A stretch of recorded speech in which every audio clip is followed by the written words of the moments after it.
Hi friends, तुम्हा सर्वांचं लर्नमेट या यूट्यूब चॅनलवर सहर्ष स्वागत. आज आपण इयत्ता 10वी विषय गणित म्हणजे मॅथ्स पेपर 1 अँड 2 याची सेतू अभ्यासक्रमांतर्गत येणारी जी चाचणी 3 आहे तिची उत्तरं घेऊन आलो मी तुमच्यासाठी. तर बघा, एकूण 30 गुणांचा प्रश्न आहे दोन्ही पेपर मिळून. त्यातला पहिला उपप्रश्न आहे की खालीलपैकी नैसर्गिक संख्या संच कोणतं, म्हणजे तुम्हाला नॅचरल नंबरचा सेट विचारला आहे. तर पर्याय क्रमांक बी बरोबर आहे बघा, 1 2 3 कर्ली ब्रॅकेटमध्ये महिरपी कंसामध्ये. त्यानंतर दुसरा जो प्रश्न आहे, पी बरोबर 3 असताना पी वर्ग वजा 9ची किंमत विचारली. तर पीची किंमत 3 घालायची, 3चा वर्ग झाला 9, 9 वजा 9 म्हणजे 0, म्हणजे पर्याय क्रमांक सी. त्यानंतर पुढचा प्रश्न आहे बघा, थर्ड. एक्स अधिक वाय बरोबर 4 असतील, एक्स बरोबर 2 तर वाय बरोबर किती. मग एक्स बरोबर 2 ही किंमत एक्स अधिक वाय बरोबर 4 या इक्वेशनमध्ये म्हणजे समीकरणामध्ये टाकायची. 2 अधिक वाय बरोबर 4 म्हणजे 2 अधिक किती बरोबर 4 होतात, तर 2 अधिक 2 बरोबर 4 होतं, म्हणजे पर्याय क्रमांक डी. चौथा जो प्रश्न आहे, टिंबटिंब चौकोनाच्या लगतच्या बाजूंच्या सर्व जोड्या एकरूप असतात. म्हणजे लगतच्या बाजूंच्या म्हणजेच ॲडजसंट साईडच्या एव्हरी पेअर इक्वल असतात. तर ते शक्य होतं आपल्याला स्क्वेअरमध्ये म्हणजे चौरसामध्ये आणि रॉम्बस म्हणजे समभुज चौकोनामध्ये. आपल्याला पर्याय दिलेला आहे समभुज चौकोन, त्यामुळे पर्याय क्रमांक डी आपला चौथ्याचा पर्याय क्रमांक डी. पाचवा प्रश्न बघा, 3 भिन्न बिंदूंना समाविष्ट करणाऱ्या किती रेषा काढता येतील. तर बघा, जर बिंदू लिनियर असतील, एका लाईनमध्ये असतील, एक रेषा असतील तर एक रेषा पुरेशी होते. आणि 3 बिंदू जर नाही रेषा असतील, नॉन लिनियर असतील, तर आपल्याला ते 3 रेषा काढता येतील, म्हणजे पर्याय क्रमांक सी आहे बघा, 1 किंवा 3. पुढचा प्रश्न आहे, एका त्रिकोणाच्या 2 बाजू 5 सेमी आणि 1.5 सेमी असतील तर त्रिकोणाच्या तिसऱ्या भुजेची लांबी काढा. तर नियम असा आहे की त्रिकोणाच्या ज्या 3 बाजू असतात त्यामधली जी तिसरी बाजू असते ती कधीही उरलेल्या दोघांच्या बेरजेपेक्षा मोठी होत नाही. बघा, नियम परत सांगतो, त्रिकोणात 3 बाजू असतील तर एका बाजूची लांबी, मग ती बाजू कितीही मोठी जरी असली तरी उरलेल्या दोघांच्या बेरजेपेक्षा ती मोठी होऊ शकत नाही, लक्षात घ्या. मग इथं 5 आहे, 1.5 आहे, म्हणजे 5 आणि 1.5 आहे आणि 4 पर्याय दिलेत आपल्याला. जर आपण चौथ्या पर्यायाचा विचार केला 3.4चा, तर 3.4 आणि 1.5 या दोघांची बेरीज 4.9 झाली बघा. म्हणजे या दोघांची बेरीज करूनसुद्धा ती 5पेक्षा कमी भरली, याचा अर्थ हा पर्याय चुकला आहे. पर्याय क्रमांक 4 म्हणजे डी. त्यानंतर पुढचा प्रश्न बघा, 2 आणि 8चा भूमितीमध्ये काढा. तर इथं आपल्याला माहिती आहे की ABC जर पारंपरिक प्रमाणात म्हणजे कंटिन्यूड प्रपोर्शनमध्ये असतील तर भूमितीमध्येचा फॉर्म्युला आहे की ज्या 2 टर्म दिलेल्या असतात त्यांचा गुणाकार करून वर्गमूळ काढायचा. 82 16, 16चं वर्गमूळ आलं 4, म्हणजे 2 आणि 8चा भूमितीमध्ये 4 आहे, किंवा geometric mean of 2 and 8 is 4. पुढचा प्रश्न बघा, x² - 25 म्हणजे x वर्ग वजा 25 दिले आणि याचे अवयव पाडायचे आहेत, फॅक्टराईज करायचं आहे याला. तर एक्स वर्ग वजा 5 वर्ग असं केलं आहे मी, कारण एक्स वर्गाचं उत्तर एक्स कंसाचा वर्ग आणि 25 हा 5चा वर्ग आहे.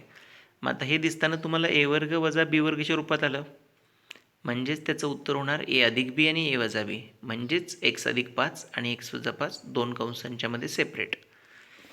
पुढचा प्रश्न बघा, समांतरभुज चौकोनाच्या एका कोणाचे माप 40 अंश दिले तर त्याच्या लगतच्या कोणाचे माप किती. समांतरभुज चौकोन म्हणजे पॅरलेलोग्राम, त्याच्या लगतच्या ज्या बाजू असतात ॲडजस्टंट बाजू नको, साईड्स नकोत, तर आपल्याला अँगल्स पाहिजेत. ॲडजस्टंट अँगल जे आहेत ते एकमेकांशी पूरक असतात. पूरक म्हणजे ते सप्लिमेंटरी असतात, बेरीज 180 अंश असते.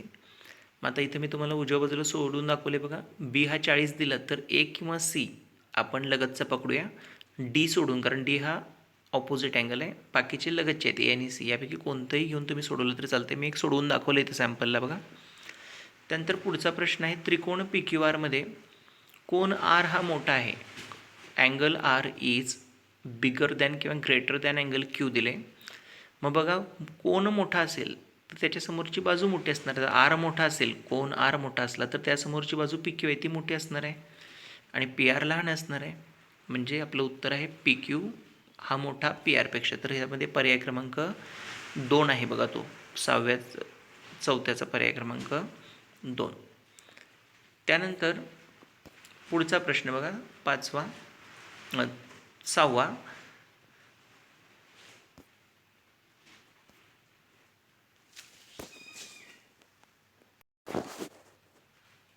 पुढील प्रश्न बघा, प्रश्न क्रमांक 3 मधला पहिला क्वेश्चन, ए छेद बी बरोबर 5/3 असेल तर ए अधिक बी आणि छेद ए वजा बीची किंमत विचारली.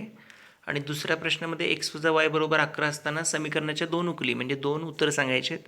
तर आधी हा दुसरा प्रश्न मी इथं सोडवून दाखवले बघा, जागा आहे तिथं. एक्स बरोबर जर आपण 12 घेतलं तर वायची किंमत 1 येणार, कारण 12 वजा 1 केलं तर 11 येतं, किंवा 15 वजा 4 केलं तरी 11 येतं. तुम्ही इथं कोणतीही जोडी लिहिली तरी चालते, कारण आपल्याला आपल्या मनाच्या दोन्ही उकली टाकायच्या आहेत. आता पहिला प्रश्न बघूया. ए छेद बी बरोबर 5/3 आहे. आता तुम्हाला एक प्रॉपर्टी माहिती आहे की कंपोनेंडो डिव्हिडेंडो, म्हणजे ज्याला आपण योग वियोग क्रिया म्हणतो. अंशात छेद मिळवायचा, अंशातून छेद वजा करायचा. तर बघा, डाव्या बाजूला पण करायचं आणि उजव्या बाजूला पण. डाव्या बाजूला केल्यानंतर ए अधिक बी ए वजा बी होईल, आणि उजव्या बाजूला केलं की 5+3 5 वजा 3, 5+3 8 होतील, आणि 5 वजा 3 2 होतील. भाग घाललं की उत्तर 4 येईल. त्यानंतर पुढचा प्रश्न बघा. तिसरा प्रश्न, एक समीकरण दिले तुम्हाला, एक्स वर्ग वजा 3x वजा 28 पॉलिनॉमियल दिले, सॉरी. तर तिचे अवयव पाडायचे आहेत. अवयव पाडताना विचार काय करायचा बघा, तर मधल्या पदाला असं स्प्लिट करायचं, म्हणजे फोड करायची वजा 3xची, की 4 पदं तयार झाली पाहिजेत आणि दोन्ही पदामध्ये काहीतरी सामायिक मिळालं पाहिजे. त्यासाठी करायचं काय बघा, या समीकरणाची तुलना ax² + bx अधिक cशी करायची. इथं एची किंमत 1 आहे आणि सीची वजा 28 आहे. 1 आणि वजा 28चा गुणाकार मी इथं केला आहे वजा 28. वजा 28ची फोड अशी करायची की वजा 3 म्हणजे मधलं पद आलं पाहिजे. तर मी केलेलं आहे वजा 7 अधिक 4. तर वजा 3x ऐवजी आपण वजा 7x आणि अधिक 4x भरायचं आहे. यानंतर दोघांचे गट केलेत तर पहिल्या दोनांच्यामध्ये x कॉमन बाहेर येईल, x वजा 7 शिल्लक राहील आतमध्ये, आणि दुसऱ्या दोघांच्यामध्ये 4 बाहेर येईल, x वजा 7 शिल्लक राहील. x वजा 7 हा आपला सामायिक कंस आला, तो एकदा लिहायचा, आणि उरलेले घटक आहेत x आणि अधिक 4 ते एकत्र राहायचे. तर आपले हे अवयव पडलेले आहेत. पुढचा चौथा प्रश्न बघा. 5 sin θ अधिक 3 tan θ ची किंमत विचारली. तर 5 गुणिले sin 30ची किंमत आहे अर्धा, म्हणजे 1/2, आणि tan 45ची 1 आहे ती भरली. 5 एके 5 2 आहे तसे, 3 एके 3, 3ला छेद काय नाही म्हटलं 1 घेतला. आता ते तिरकस गुणाकार आणि छेदाछेदचा गुणाकार करायचा. 5 एके 5 बेत्रिक 6, 5 आणि 6 11 झाले अंशामध्ये, आणि छेदामध्ये 2 एके 2 म्हणजे 11/2 हे तुमचं उत्तर. आता पुढचा पाचवा जो प्रश्न आहे त्याच्यामध्ये सांगितले खालील बिंदू कोणत्या चरणात किंवा अक्षावर आहेत ते लिहा. तर बघा, अधिक अधिक आहेत आणि एक बिंदूचा निर्देशक 0 आहे, याचा अर्थ तो कुठल्या तरी अक्षावर असणार. म्हणून आपल्याला किंमत एक्सची मिळाल्या कारणानं, एक्स निर्देशक मिळाल्यानं आपण सांगू शकतो की ए हा बिंदू एक्स अक्षावर आहे, बी हा तिसऱ्या चरणात आहे कारण दोन्ही निगेटिव्ह साईन आहेत, सी हा बिंदू पहिल्या चरणात आहे, दोन्ही पॉझिटिव्ह आहेत, आणि 15 आणि वजा 8 म्हणजे एक पॉझिटिव्ह आणि एक निगेटिव्ह आहे, अधिक वजा आहेत. तर हे चौथ्या चरणाचं उदाहरण आहे. म्हणजे खाली कंसामध्ये किंवा चौकटीमध्ये दिले बघा, मी पहिला बिंदू एक्स अक्षावर, दुसरा तिसऱ्या चरणात, तिसरा पहिल्या चरणात, आणि चौथा चौथ्या चरणात. सहावा प्रश्न बघा. एका वर्तुळाची त्रिज्या 10 सेमी असून जीवेची लांबी 16 सेमी आहे, तर त्या जीवेचे केंद्रापासूनचे अंतर, यासाठी आपल्याला आकृती आवश्यक आहे.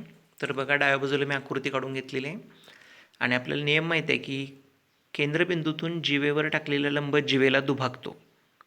म्हणजे जीवा 16 आहे त्याचे निमपट होणार 8 आणि 8 असे 2 तुकडे तयार होतील. आता त्यातला फक्त आपण उजवा तुकडा बघायचा, त्रिकोण OCB, आणि त्यामध्ये जायचं. OCB 90 अंश आहे, त्यामुळे पायथागोरस प्रमेय इथं तुम्हाला वापरावं लागेल. इथं माझा पायथागोरसचा र लिहायचा राहिला आहे बघा, तेवढा ॲडजस्ट करा. पायथागोरस प्रमेयानुसार म्हणजे बाय पायथागोरस थेरम. मग तुम्हाला आता थेरम पाठ झालेली आहे, त्याच्यामुळे तुम्ही इझिली सोडवू शकता. OCची व्हॅल्यू 6 आली, म्हणून त्या जीवेचे केंद्रापासूनचे अंतर 6 सेमी आहे, 6 सेमी आहे. The distance of the chord from the centre is 6 centimetre.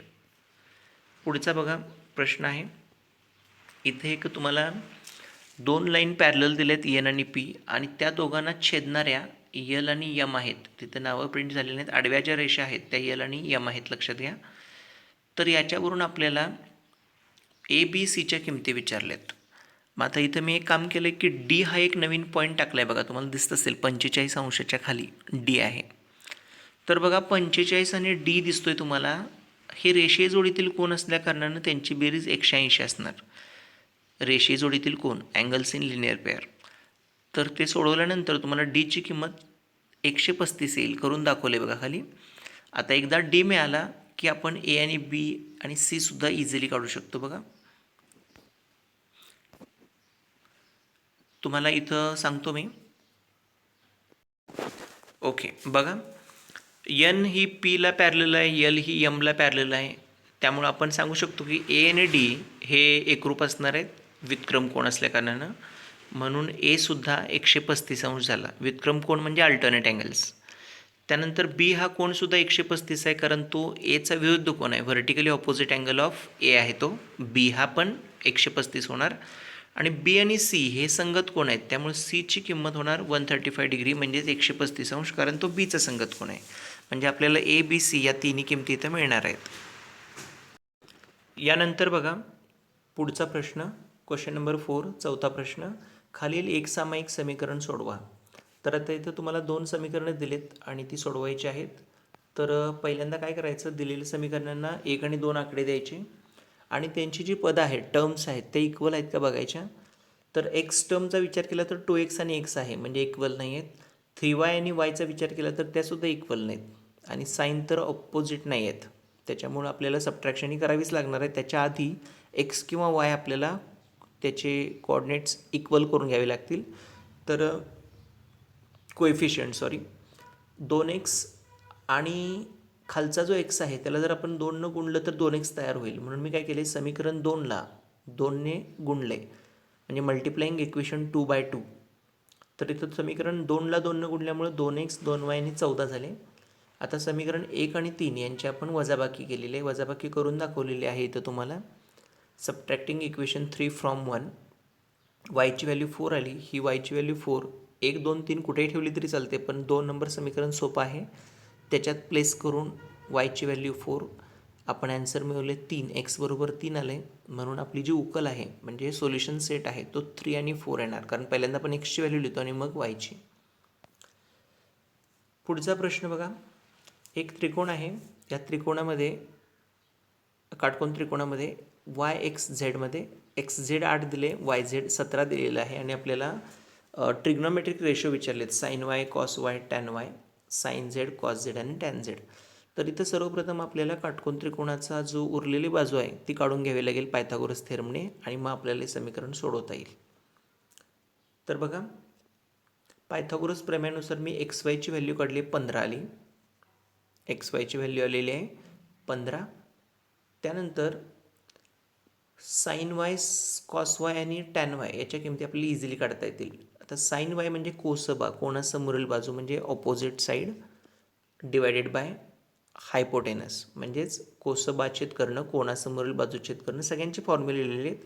साईनचा formula आहे कोणासमोरील बाजूछेद करणं, कॉसचा आहे कोणालगतची बाजूछेद करणं म्हणजे ॲडजसंट साईड डिवायडेड बाय हायपोटेनस, आणि टॅनची किंमत आहे कोसबाछेद कोलबा म्हणजे कोणासमोरील बाजू छेद कोणालगतची बाजू म्हणजेच ऑपोजिट साईड अपॉन ॲडजसंट साईड. तर इथं त्यांच्या वायच्या समोर असणाऱ्या बाजू त्याचा कर्ण, वायच्या लगतची बाजू त्याचा कर्ण, त्यानंतर वायचे समोरचे आणि लगतची बाजू असे प्रपोर्शन इथं लिहिलेले आहेत, मी रेशो लिहिलेले आहेत. आणि त्याच्यामध्ये तुम्हाला व्हॅल्यू भरलेली, एक्स झेडची 18, वाय झेडची 17, एक्स वायची 15, वाय झेडची 17, एक्स झेडची 8, एक्स वायची 15. आपल्याला हे 3 उत्तर मिळाले. त्यानंतर आपण झेडसाठी बघूया, साईन झेड कॉस झेड आणि टॅन झेड. अगदी मगाच्याच पद्धतीनं इथं फक्त झेडच्या समोर येणारी बाजू एक्स वाय आहे आणि लगतची बाजू एक्स झेड आहे, लक्षात घ्या.